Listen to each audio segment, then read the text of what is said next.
Olá, saudações, meu nome é Jefferson Pedro e nosso grupo vai falar um pouco sobre nacionalidade. Segundo André Carvalho de Ramos, a nacionalidade consiste num vínculo jurídico, político entre a pessoa determinada como nacional e o Estado. Esse vínculo ele estabelece tanto direito como deveres.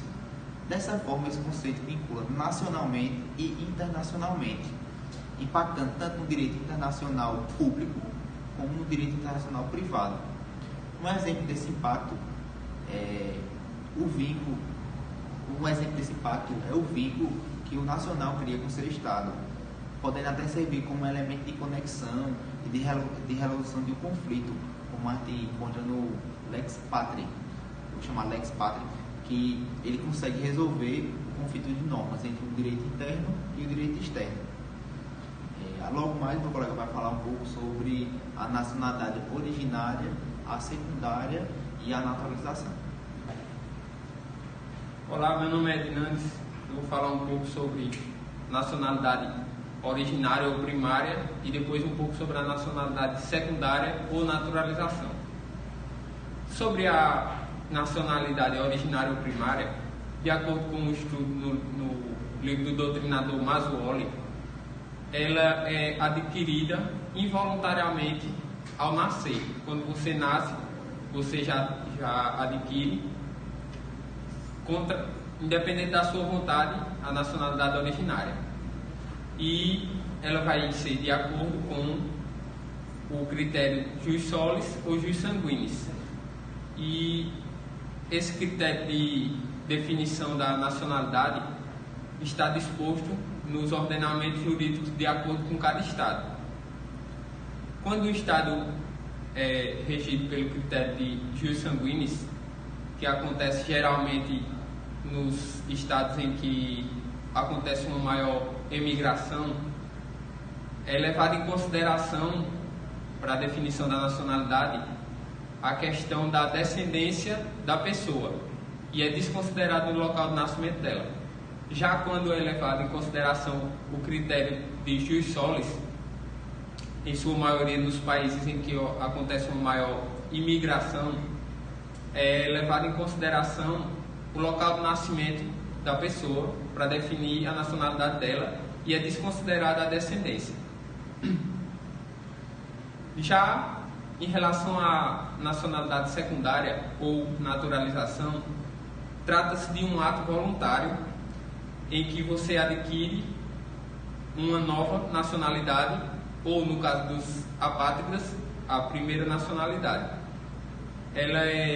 Esse ato de adquirir uma nacionalidade é disponível para os estrangeiros quando chegam em um novo país que deseja estabelecer moradia ou para as pessoas que não possuem ainda nenhuma nacionalidade.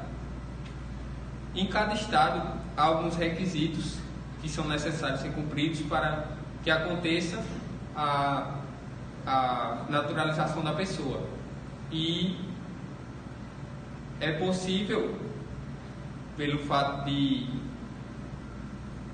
de haverem muitas nacionalidades, existir tanto os apátridas que não possuem nenhuma nacionalidade, como os polipátridas que possuem 3 ou mais nacionalidades.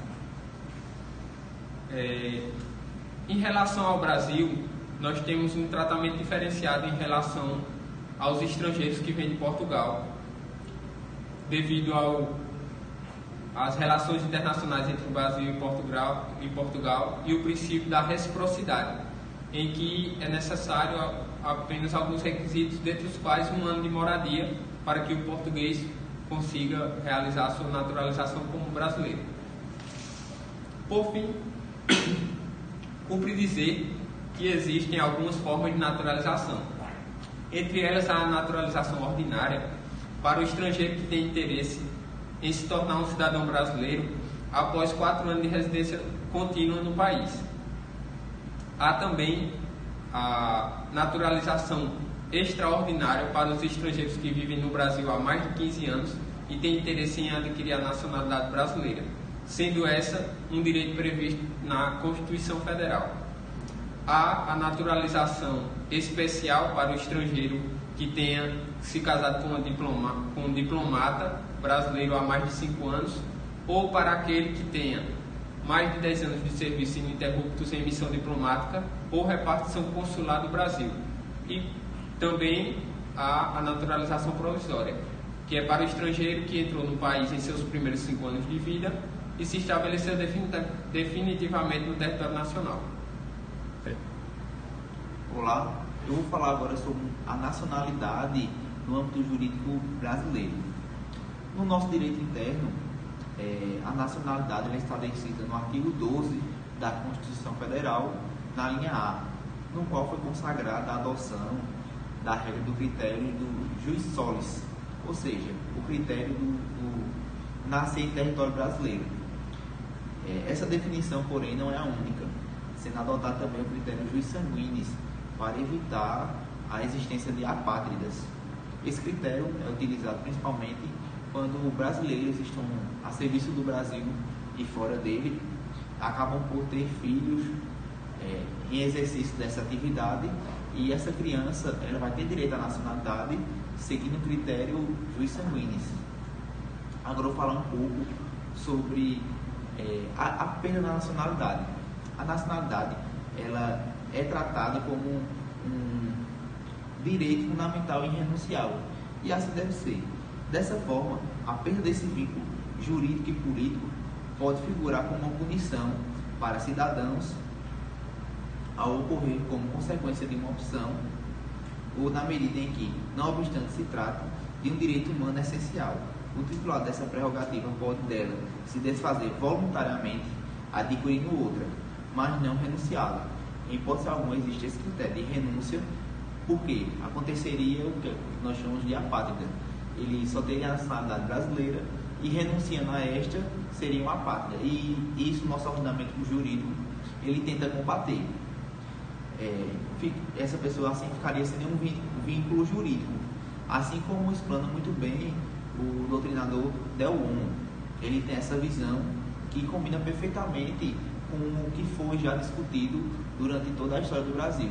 Como nós somos um país colonizado, é muito forte esse vínculo do jus solis, mas também, como temos uma origem europeia dos nossos colonizadores, esse critério jus sanguinis também é muito forte. Por isso, no nosso ordenamento jurídico ainda existem essas duas opções.